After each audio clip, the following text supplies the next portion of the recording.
ఒక శతాధిపతి కుమారుడికి బాగోలేదు. ఆయనకి ఎక్కడికి తీసుకెళ్ళా వైద్యం అవ్వట్లేదు, చాలా అనారోగ్య పరిస్థితిగా ఉన్నాడు. అయితే ఇక్కడ కొంతమంది ఏం చెప్పారంటే, ఆ రోజుల్లో జెరూసలేములో యేసుప్రభు ఎక్కడికి వెళ్ళినా తిరగలేదు. ఒక ఆయన ఉన్నారు, ఆయన పేరు యేసు. స్వస్థ జరుగుతుంది, అది రియల్గాను. మరి ఈ మందుల వల్ల అవనది ఏమవనది ఒకసారి ఆయనకి చెప్పుదేమేమో అని కొంతమంది అనుకోవడం ఆ శతాధిపతి విన్నారు. సరే, ఆయన ఇప్పుడు ఎక్కడ ఉన్నారు అడిగారు. ప్రయత్నించడం ఆయనే మనకు కనిపిస్తారు అని వాళ్ళు బయలుదేరి వెంటనే గాడిదలు, అలాగే గుర్రాల మీద, అలాగే కొన్ని వాహనాల మీద అప్పుడు ప్రయాణం చేసేవాళ్ళు. ఎందుకంటే ఇప్పుడు బస్సులు కానీ ఇలాంటివి ఏవీ లేవు. వెళ్తుండగా ప్రభు దగ్గరికి కూడాను వాడు పంపిస్తారు, ఆయన ఎక్కడున్నారో తీసుకురండి అని. ప్రభువుకు కూడా తెలుస్తుంది ఆ విషయం. ప్రభువు కూడా వెళ్తాడు, వాళ్ళు కూడా వస్తారు. ఎక్కడ ఈ శతాధిపతి గారి ఇల్లు సరే అని ఆయన కూడా సిద్ధమై బయలుదేరుతాడు. ప్రభువు కూడా ఎక్కడ ఆ ఊరు దాటి అక్కడ శతాధిపతి ఎదురవుతాడు.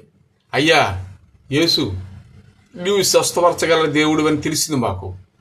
కేవలంగా మీరు మాట ఇచ్చిన నా కుమారుడు చనిపోడు, స్వస్థపరుస్తాడు, ఆరోగ్యవంతుడు అవుతాడు అని ఆయన అన్నాడు. అవునా అన్నాడు. మీ ఇంటికి నేను వస్తాను కదా అన్నాడు. నా ఇంటికి ఆ శతాధిపతి అన్నారు, నా ఇంటికి మీరు రావడానికి నేను యోగ్యుడిని కాను అన్నాడు. లేదు, నేను వస్తాను అన్నాడు. లేదు, అంత గొప్ప వాళ్ళం కాదు, నువ్వు మాట ఇస్తే ఇక్కడ స్వస్థపడుతుంది చాలు అని నమ్మాడు ఆయన. యూదుల్లో ఇంత గొప్ప నమ్మకమైన మంచి వ్యక్తులు ఉంటారని నాకు తెలియదే అని, నీ కుమారుడు స్వస్థపరచబడ్డాడు పో అని అన్నారు. వెళ్ళు అన్నారు. అంతే. వెంటనే అటు నుంచి బొట్లు వెనక నుంచి వస్తున్నారు. ఎప్పుడు అయ్యగారు స్వస్థ అయింది, తగ్గిపోయింది అని ఎదరగా వచ్చేస్తున్నారు. ఎన్ని గంటలకంటే ఆయన ఏ గంటకైతే మాట ఇచ్చాడు ఆ గంటకే తగ్గిపోయింది అని వెంటనే చెప్పగానే ఆశ్చర్యపోయారు. ప్రభు అన్ను అక్కడ తగ్గిపోవడం, వెంటనే అక్కడ ఉన్న సేనాధిపతులు అంతమంది వచ్చేసి తగ్గిపోయిందే బాగున్నాడు, హ్యాపీగా ఉన్నాడు, గెంతులేస్తున్నాడు అని చెప్పగానే శతాధిపతి ఎంతో సంతోషపడ్డాడు, ఆయన ఎంతో ఆనందపడ్డాడు. అంటే అక్కడ చూసారా, మాట సెలవివ్వు. అందుకే ప్రభు ఒక మాట సెలవిస్తాడు. అందుకే కొన్ని దగ్గర ప్రభు చెప్తాడు, ఆవగింజంత విశ్వాసం ఉంటే ఈ కొండను తీసి ఆ సముద్రంలో పడిపోద్దంట. ఆవగింజంత అంటే ఆవగింజంత అంటే చాలా చిన్నది ఉంటుంది. అంత నమ్మకమైన అవుద్ది అనుకుంటే అయిపోద్ది. ఈ రోజులో యేసుప్రభు ఇది స్వస్థత చేయడు, ఆయనలో ఉంటుందే, మనకు అవుతుందే, అన్నిటికీ ఎన్నో ముఖ్యంలో అలాంటిదే ఇది అన్నోరు చాలామంది ఉన్నారు. అది వేరే ఇది వేరే. అక్కడ ఎంతోమంది దగ్గర ఆయన తీసుకెళ్ళాడు, అన్ని దగ్గర స్వస్థ అయిందే, అవ్వలేదు. ఒక్క యేసుప్రభు మాట సెలవివ్వమని అడిగారు అంతే. మాట ఇవ్వగానే అయిపోయింది అంతే. యేసుప్రభు వెళ్ళి వాళ్ళ ఇంటికి వెళ్ళలేదు, ఆయన చూడలేదు, ఆయన ముట్టలేదు. ఈ దారిలోనే నా ఇంటికి రావడానికి నేను యోగ్యుడు కాదు తండ్రి, ఒక సెలవు నోటు మాట అన్నారు అంతే. ఎంత నమ్మాడు అతను. అయిపోద్ది అన్నాడు అంతే. అయిపోయింది, పోవని ఇష్టం అంతే, అయిపోయింది. అంటే దేవుడు ఒక్క మాట సెలవిస్తే చాలు. అందుకే అంటారు కొన్ని పాటల్లో, సాలునయా సాలునయా నీ కృప మాకే చాలునయా అని పాటలు ఉంటాయి కొన్ని. ఏంటంటే చాలు, ఆయన ఒక మాట సెలవిస్తే చాలు. నమ్మకం అనేది తప్పనిసరిగా ఉండాలి. ఎందుకంటే ఇక్కడ రక్తస్రావం గారి స్త్రీ 12 సంవత్సరాలు. ఆ రోజుల్లో మెడిసిన్లు కూడా ఉండేవి కావు, లేటివ్ వైద్యాలు చేసేవాళ్ళు. కానీ బ్లడ్ కంట్రోల్ అవ్వాలి. ఈ రోజులు అంటే బ్లడ్ కానీ ఏదైనా పోతుంటే ట్యాబ్లెట్స్ ఉన్నాయి, వెంటనే 2 ట్యాబ్లెట్లు వేస్తే బ్లడ్ ఆగడానికి అవకాశం ఉంది. ఆ రోజుల్లో అలాంటివన్నీ కూడా తక్కువ కాబట్టి ఈ బ్లడ్ పోతుంది, నేను ఎక్కువ రోజులు బ్రతకను అని ఒక క్యాన్సర్ అనమాట ఆవిడికి. ఎలాగైనా యేసుప్రభు స్వస్థపరుస్తాడట, ఆయన శక్తివంతుడని ఆయనకు తెలిసింది.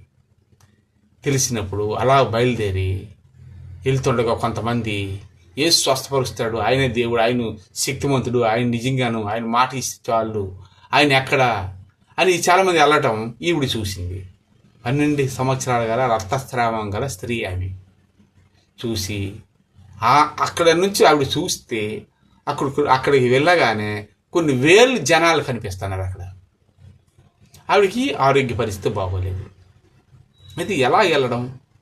గుంపులు గుంపులు జనాలు కూడుకున్నారు. కానీ ఎలాగ కష్టపడి ఎలా వెళ్ళినా సరే అక్కడ స్వస్థత జరుగుతుంది. ఈ వేళకి నాకు ఇది 50 అయిపోతున్నానికి సంతోషంగా నమ్మేసిందంతే ఆవిడ.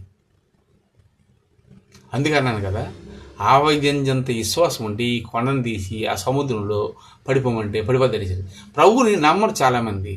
ఆయన దేవుడా, ఆయన చేస్తాడా ఏంటి అని అటు ఇటు ఆలోచించి వెళ్తారు. అలా కాదు, ఆయన చేస్తాడు, ఆయన దేవుడే, అందరికీ చేస్తాడు కదా అని నమ్మాలి. అందుకే కొంతమంది క్రైస్తవులు ఉన్నారు, నమ్మకస్తులు ఉన్నారు. ఎంత నమ్మాడు, ఈడు ఎంత నమ్మాడు అంటారు. వాడు పెద్ద నమ్మలేదు అంటారు, చిన్నది నమ్మారు అంటారు.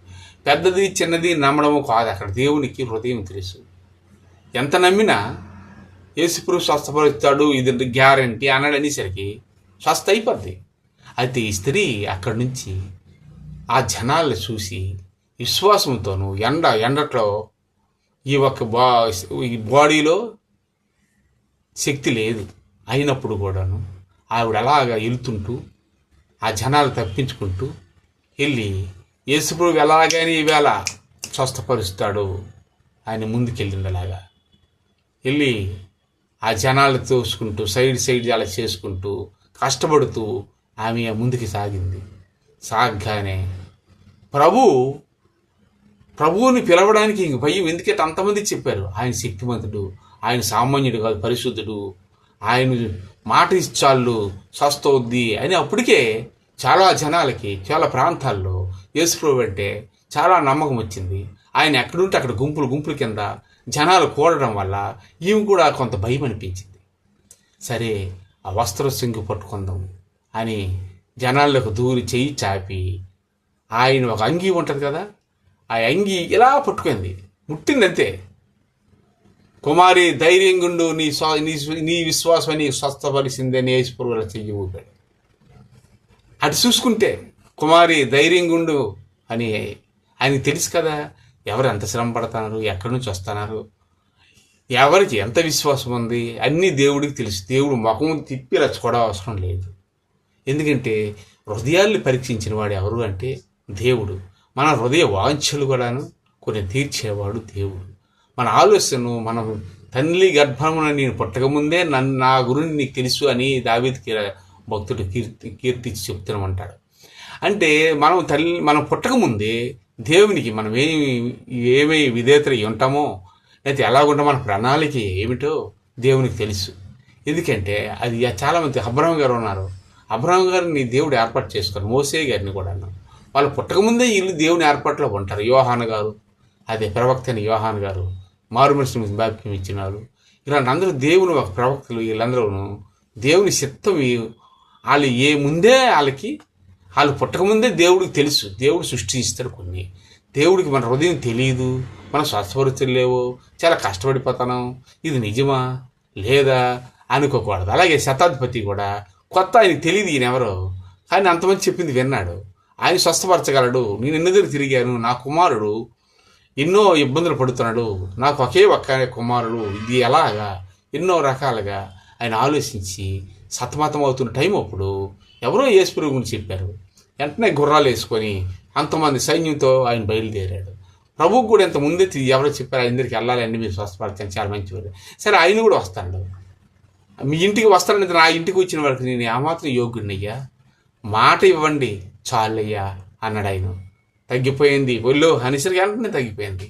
మాటలో ఎంత పవర్ ఉందో ఆ శతాధిపతి తెలుసు. అలాగే యూదుల్లో ఎంత గొప్పవాళ్ళు కూడా ఉంటారు అనేది నాకు తెలియదే. నిజం గొప్ప విశ్వాసం అనేది స్వస్థపరిచింది. ఆయన చెప్పగానే స్వస్థమైపోయింది అక్కడ. అందువల్ల అంత గొప్ప విశ్వాసం మనిషికి కావాలి. అప్పుడు మనిషికి ఎలాంటి స్వస్థతలు కానీ ఏవైనా జరుగుతాయి. అయితే ఈ వాక్యాన్ని మీరు చాలామందికి షేర్ చేయండి. అలాగే థ్యాంక్ యూ.